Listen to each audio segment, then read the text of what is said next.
So today's video we're basically going to be talking about whether or not study groups are good for studying, yes or no. So if you're interested, go ahead and like, comment, share, and subscribe, and let's get into it. So basically, study groups is a type of study method that you can use to prepare for your exams. But basically in this video we're going to be finding out whether or not study groups will work for you or not, because especially in high school people used to say, oh, study group, study group, study group, to help you prepare for your exams. But for me personally, what I have realized with study groups is that study groups only make sense when you actually know something from beforehand. If you're completely blank, in my opinion, a study group is not the way to go, because if you just don't know nothing, you just don't know nothing. And to me, a study group is basically just mainly for revision. That's what I think a study group is for when you say I go study. And also it depends on the type of studying that you're doing, because if it's like a go around ask question or each person explain a topic, then you have to know something to contribute to that study group. Or if it's a study group in a sense where everybody is studying in silence, then that might work for you if you just don't know anything, right? But so the first thing, in regards to whether or not a study group is good for you, yes or no, is basically if you're going to be using it for a revision, right?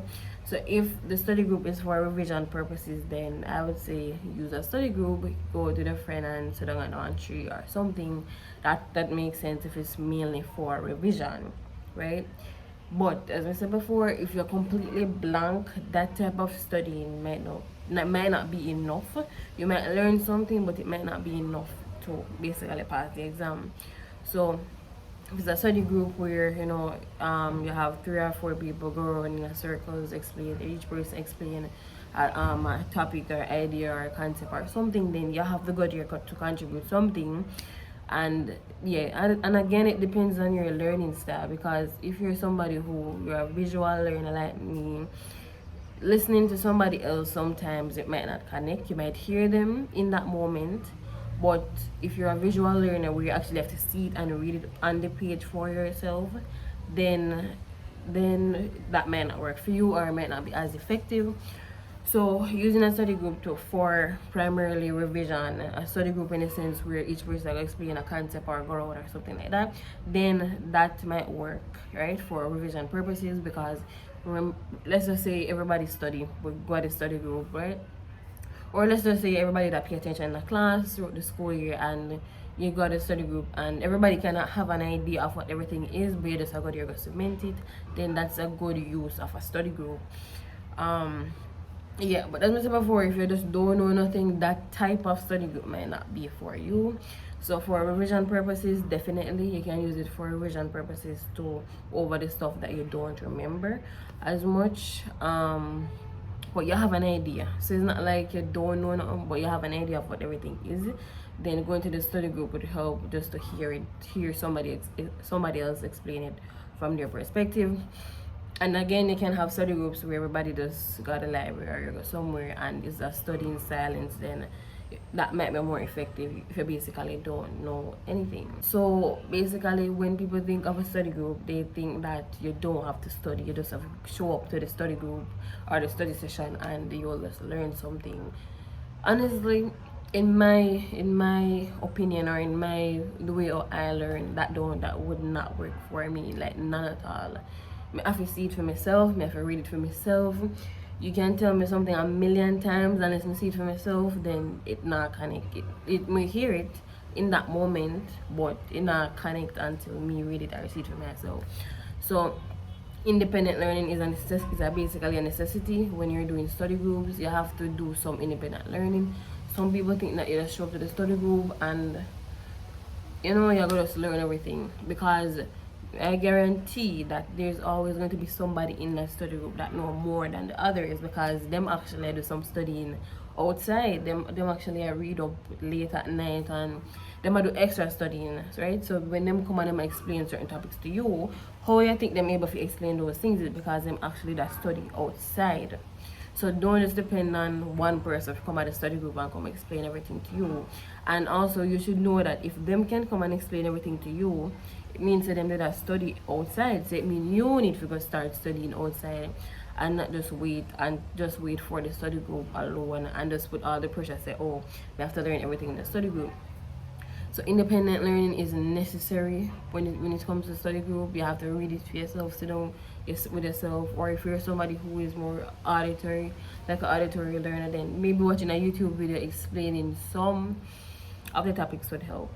So you have to figure out what your learning style is, and then when you figure out what your learning style is, then you'll be able to decide what study method would work for you. But some people just jump onto the study group and think the study group might help, but if that's not your learning style, then you will not learn as much, or basically it will not be as efficient as if you did just sit down and read by yourself, because everybody learns differently.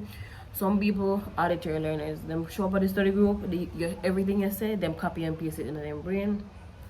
Some people, if you draw the concept and explain it, show them it, they may understand then. So basically it depends on what your learning style is, whether or not you're going to be receptive to information in the study group, yes or no.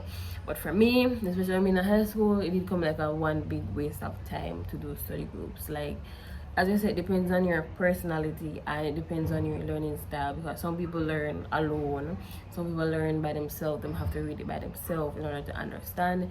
The bag of crowd and the study group, for me, in my experience, it wasn't effective, because basically me could have did school all day and literally just remember like 20% of what happened in the day, and me go home, and the fact that I go home, go sit down and read or something, I learn more, or I learn more better when I'm learning alone.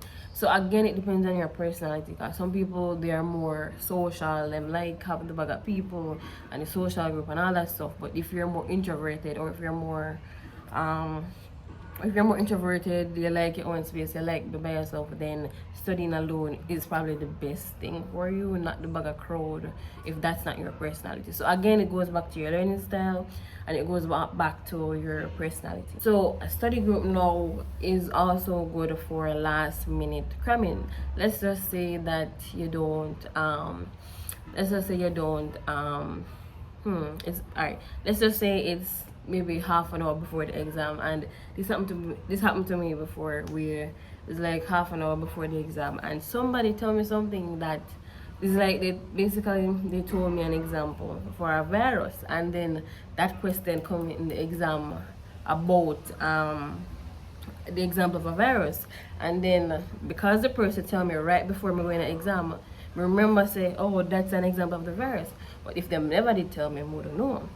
So basically it can work, study groups, or just like last minute studying, where it's like you grow, like everybody did, you basically just have to state what you remember, because the person was basically revising, and me just did kind of listen to them in that moment. Me did actually pay attention and just listen to them, and they basically give me the example, and me write back the example, probably not spell right, but write back example in the exam. So last minute cramming or studying, or last minute just stuff, you can probably use a study group, or just use somebody else if they're revising, because some people, they have to revise out loud and talk out loud, and when they're revising and talk out loud, you can hear them and basically taking the information, because what else is supposed to do. So basically it could work in a situation like that, but again, it goes back to your learning style, how you learn, how you take information, right? So a study group in general, it's not for in-depth studying, in my opinion. You still need to study alone, you still need to go read on your own, watch a video on your own. If you keep a study group once a week or twice a week, you can't cover everything in that time. And yes, you go through some of the information, but again, you still need to do some studying alone by yourself, because if a subject has, let's just say, have 10 topic, and the study group only cover 5, it means only 5 you're going to the exam, and no. So you need to actually study outside of that. So don't force using a study group to study if it's not your learning style. Basically, that's what I'm trying to say. Because me realized from a long time, say it wasn't my, I don't know, some people need silence. Some people need silence in order to study, basically, right? Some people need silence to study, and that was me. Because to me, when me I study, me need to hear my inside voice. And if somebody a jag in my ears, or me not hear nothing. So me need to study alone, and that is why, especially in high school, me just study alone a lot, because I like hear my voice in my head. I go over this stuff versus somebody else's voice, and me can't hear myself. Then it just like.